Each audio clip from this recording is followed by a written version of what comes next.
Alors dans cette vidéo, on va voir comment on peut représenter facilement un cyclohexane sous cette forme-là. Alors pour commencer, on commence par tracer deux traits parallèles, de cette façon-là. On a de cette façon donc les quatre sommets, donc ici 4 carbones du cyclohexane. Donc, les deux carbones en rouge sont dans le même plan, les deux carbones en bleu ici sont également dans le même plan. Ensuite, donc, on descend ici, on fait une pointe vers le haut,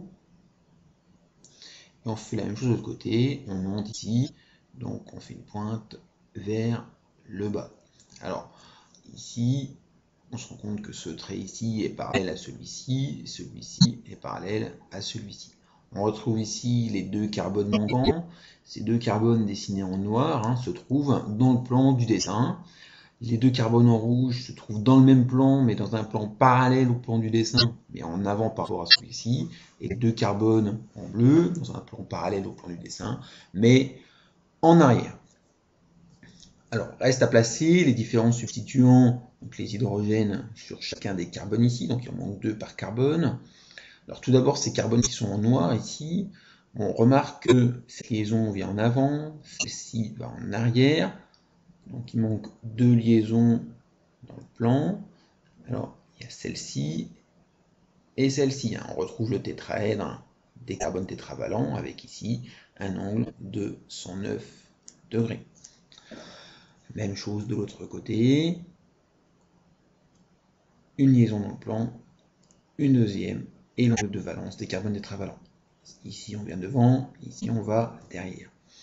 Alors on va représenter toutes les positions dites axiales. Alors, tout simplement, pointe qui va vers le bas, verticale vers le bas. Même chose ici, même chose ici. Pointe vers le haut, verticale vers le haut, ici, ici et ici.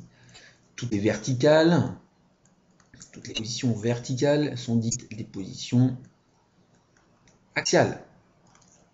Les autres sont appelées les positions équatoriales.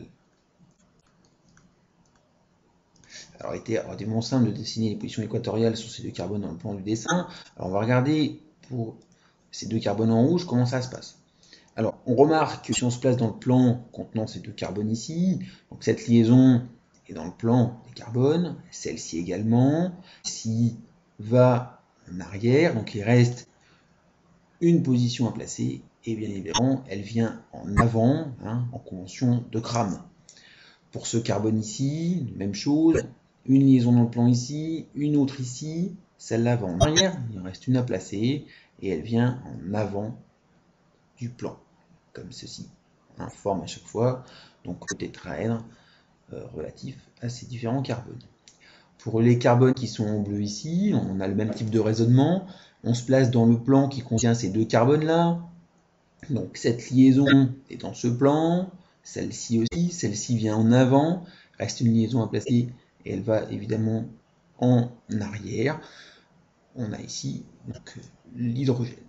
Même raisonnement pour ce carbone en bleu, cette liaison est dans le plan, celle-ci aussi, celle-ci vient en avant, reste une à placer et elle va en arrière du plan, comme ceci.